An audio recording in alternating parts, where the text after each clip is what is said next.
Hello, fellow YouTubers. This is DVD Collector 1986 here with a new video. I'm going to do a quick collection update.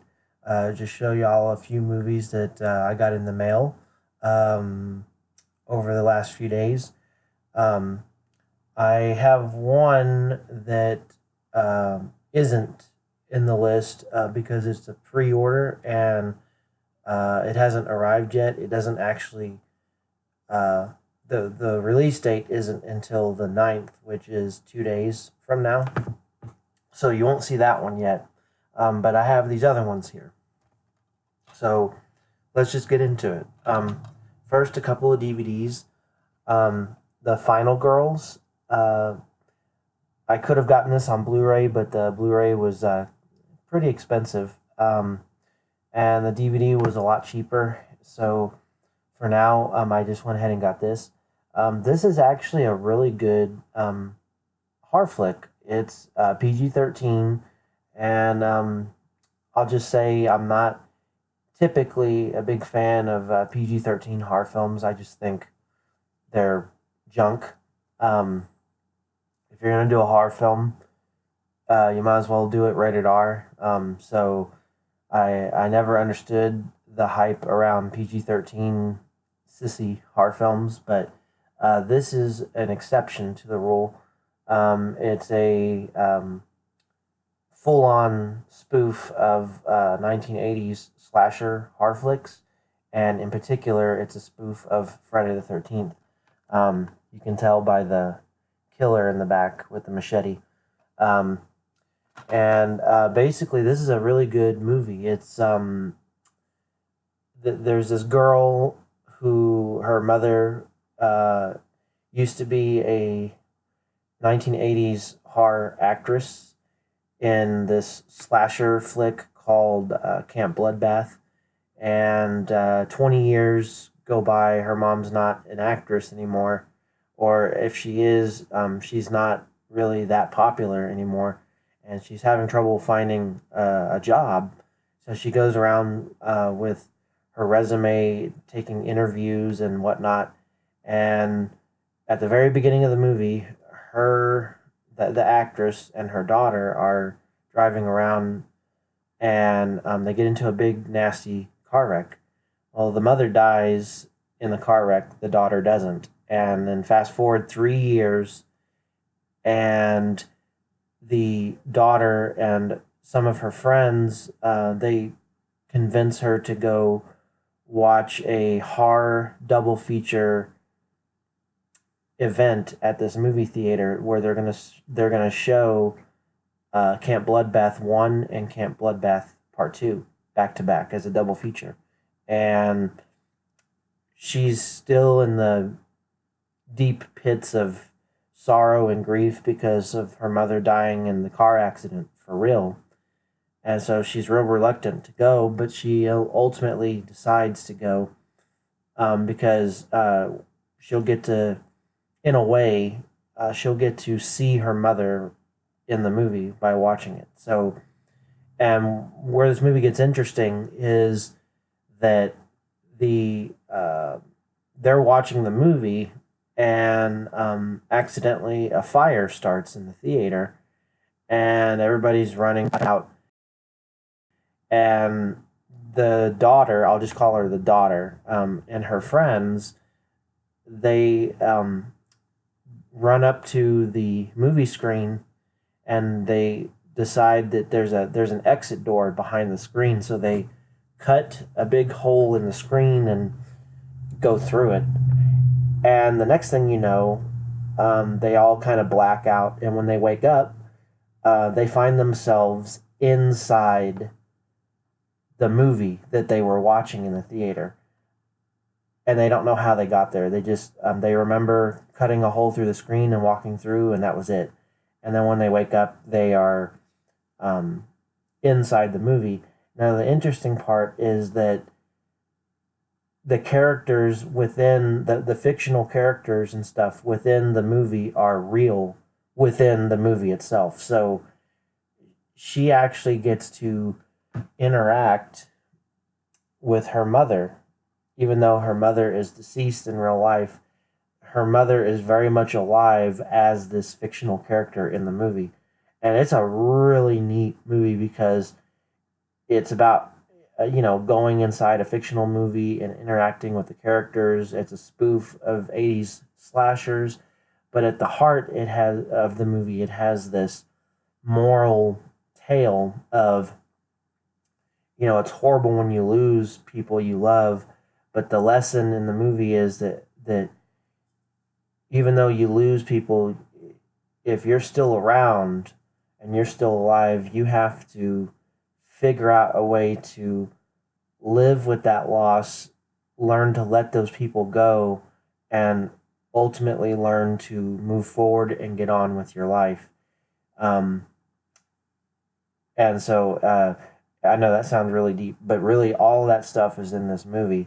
And I'm not going to tell you how the movie ends or anything like that, but I highly recommend this movie. And I usually would not recommend PG-13 horror films, but I really would recommend this one. Really good movie. And matter of fact, I first saw this on Netflix, I believe, and I thought it was a Netflix original. Turns out it isn't.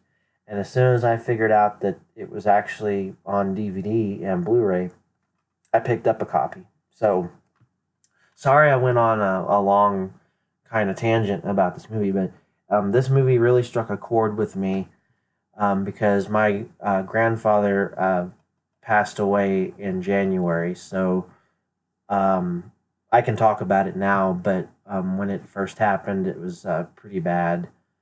And so I can totally understand how the character of the daughter feels in this movie about wanting to be with her mother, and how her mother died and how she wishes she could get her back and all that kind of stuff. So it's got some really funny parts in it, and it's got some parts that will make you actually tear up a little bit.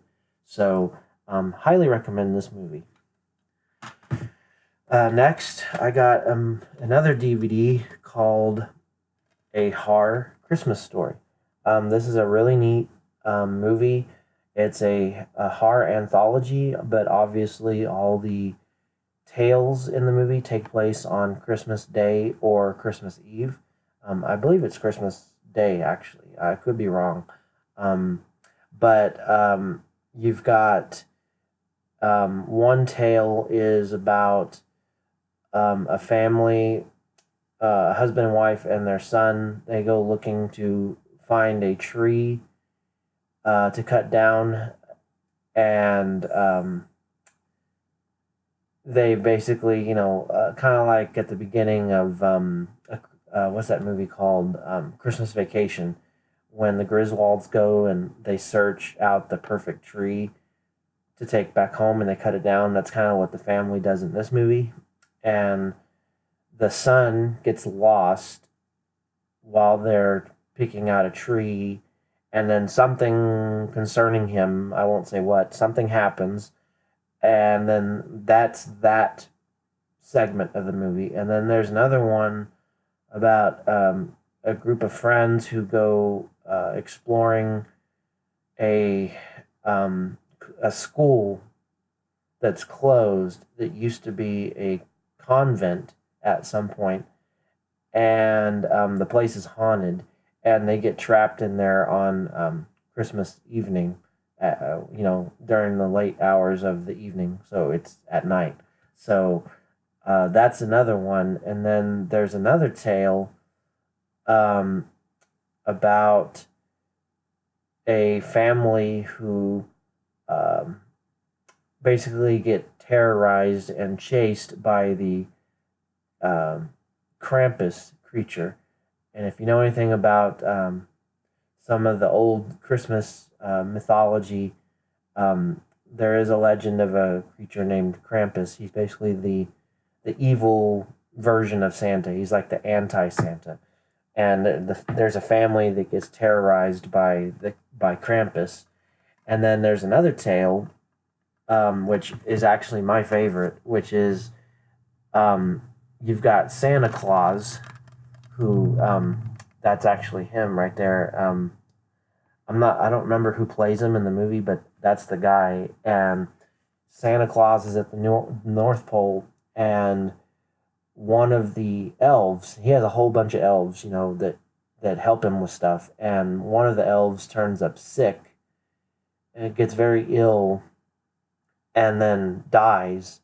And then all the elves start getting sick with the same thing. And what ultimately ends up happening is the elves all die and come back to life as flesh eating zombies. And so you've got Santa Claus, fending off all these elves that are now zombies. And it sounds really goofy, and it kind of is, but at the same time, all the tales in this movie are done pretty serious. And I like that one because the Santa Claus is like a tough as nails. He's almost like a Viking, and he's got a staff. He's kind of like Gandalf, and he fights the zombie elves. So I thought that was a pretty neat tale. And a quick note: um, he's not really telling the tells, but there's like I guess you could consider it a wraparound segment that they kind of keep going back to, and to weave the four tales together, and that's William Shatner. He's like a radio DJ, and he kind of weaves the tales together. They cut back to him periodically, and he has some stuff to say, and then they move on to the next tale. And the way that the movie's edited, you don't get like one story and then it's over, and then they go to the next story, and then that story's over, and they move to the next one. It's more like they show you a little bit a part of one story, then they show you a little bit part of another one, and they edit it together. It's kind of like a horror version, like a Christmas horror version of Pulp Fiction. And I really enjoyed this movie. It's a fun watch. And lastly, I got a couple of Blu-rays here. I'll save the best for last. So for the Blu-rays, I got there's a piece of plastic on there. The 30th anniversary edition of the 1989 Pet Sematary, which is the original, with Fred Gwynne, Dale Midcalf, and let me see, who else is in this? I can't remember who plays the wife, but this has some new special features on it, which is why I picked it up. I have the original Blu-ray release of this, but this one supposedly has, according to Blu-ray.com, has better picture quality, and I'm all about picture quality. So, and it has some special features that aren't on the old Blu-ray release. So, anyway, not much to say about this movie, except this movie scared me half to death when I was a child. This is probably one of the scariest movies that, for me, that I've ever seen.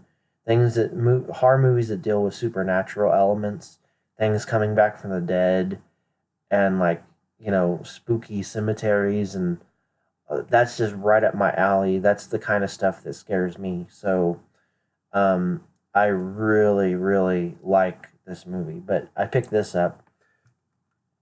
And if you haven't seen that movie, what are you doing? Stop watching this video. Go out, pick up a copy of the original Pet Sematary, and watch it right now. So, and lastly, I got a Blu-ray copy of Never Hike Alone. This is from the second run of the Blu-ray release for this Friday the 13th fan film. You can watch this film for free on YouTube. Also, the making of the movie there on the YouTube channel is it's not on the front. Right here on the back, there's that red logo right there, Womp Stomp Films. They have a YouTube page, and on there you can watch again this movie for free. And they have like a half hour making of documentary on their page as well about all about how they made this fan film. It's only 54 minutes, but it is an excellent fan film. I already did a review of this, but I'll just say this that for those of you who don't like this movie and who criticize it and pick it apart, that's your business and all, but this is one of the best fan films for a horror franchise that I've ever seen. You can really tell when you watch it that the people who made this, they really put their heart and soul into it. And from what I understand, this movie was made for $20,000, which watch the movie and see how good it is. I mean, it feels like a top tier, full on, movie that was taken very seriously and done very well. And just to put things in perspective, the original Halloween from 1978 was done for $325,000. This one was done for 20,000, like I said, and it's done very well. It's region free, and if you want to pause, let me hold it for you there. That is a list of the special features. You have contains both 5.1 theatrical surround sound and stereo versions of the film. Behind the scenes interviews. That's the 30-minute or 30 minutes or so. I don't remember exactly how long, but the making of documentary that I was talking about. The one thing that's not on YouTube that's on this release is when you watch the film, you can turn on an optional commentary with the cast and crew where they talk about the movie as you're watching it. Some really interesting stuff in that commentary. And I just really like this film. And again, they did a original release of this and then a second. And I got this from a guy who was selling a copy that he had gotten. He was selling off his collection, and he was selling this on eBay. So I went ahead and picked this up. But that's all I've got for the collection this month. And I hope you guys enjoyed the video, and I will catch you guys next time. Thanks.